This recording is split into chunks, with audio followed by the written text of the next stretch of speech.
Hey everyone, let's quickly recap the RapidID improvement problem solving method and then apply it to a couple of typical business problems. So what is this process of RapidID improvement, the most important process in organizations?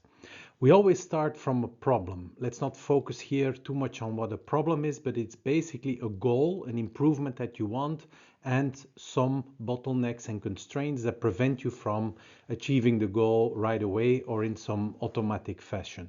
What happens next is that you come up with an idea. You come up with an idea to solve the problem, an idea for doing something that fixes the bottleneck and constraints in such a way that the goal is reached. Now, from there on, we have two routes.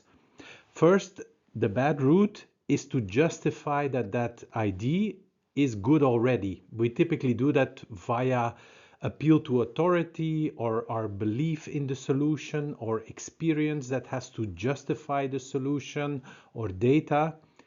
And that is obviously no ID improvement because you're literally saying that the ID is already good enough. So why would you improve it?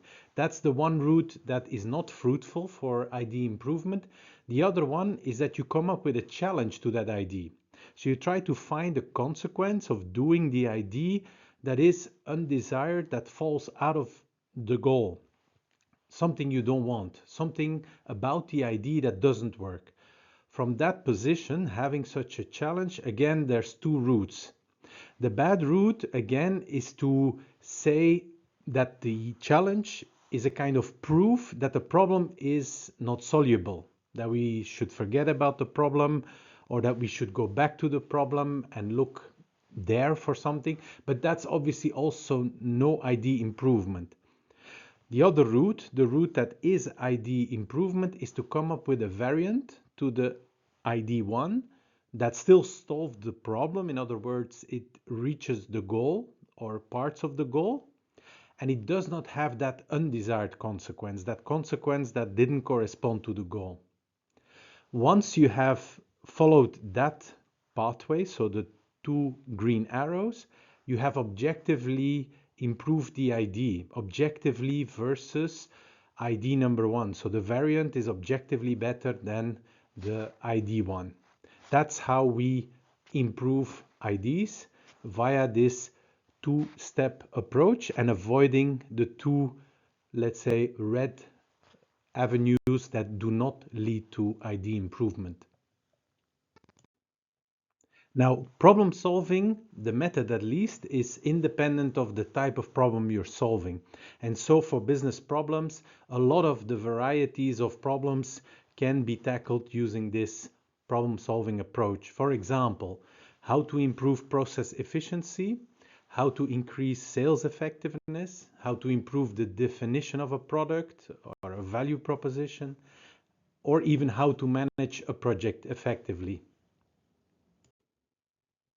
Okay, so let's apply problem solving to the problem of product definition or product design. So the goal for such problems are as follows. So we want to find the product design, the features, the proposition that is maximally valued by as many customers given a particular price, so given its price. That's the goal. That's what we're after. We're trying to find that product that, given its price, will attract as many customers, potential customers, as strongly as possible.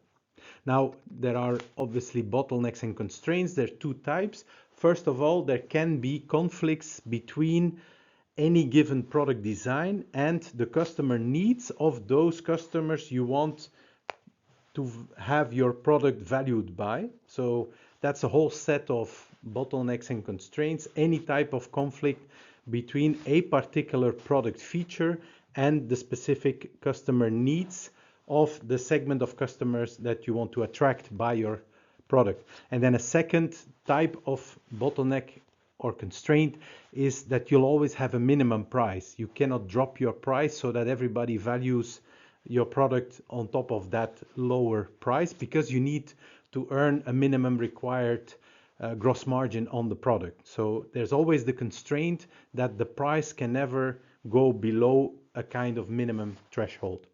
And so with that goal of finding that product that is valued above its given price, maximally valued, and the constraints of any conflicts of such valuation and a minimum price, we're going to try to find solutions. And solutions of product definition problems are all the choices we can come up with to change the product, to change the features, or to change the service for that matter. So whether it's product definition or service definition, the logic is the same. And we're going to come up for each of those choices with an argument for how they fix the constraints and the bottlenecks such that the goal is being achieved. So how a certain change to a problem solves the conflict that the previous product design had with the customer needs of the segment that you really want to appeal to, that you want to have your product valued by. Those are the solutions, and then we're going to go into this iterative process with challenges. And challenges here are ways that those choices, those changes of product features actually do not fix the specific constraints or have undesired consequences. And so you're going to go back and forth, be creative on generating as many solutions, choices to change the product, and then generating specific challenges, specific undesired consequences of pursuing those choices, and ending up ultimately with improved solutions where you cannot really find any reasonable challenge for. And those will go on as being the product redefinition or the product redesign that you will go on and implement. So if you are facing right now any of these different business problems, be it a process efficiency problem or sales effectiveness or product definition or even project management problem, and you're interested in this approach, don't hesitate to visit us at rapidimprovement.com. You can book a free introduction to the approach there and a demo of our AI supported online software platform.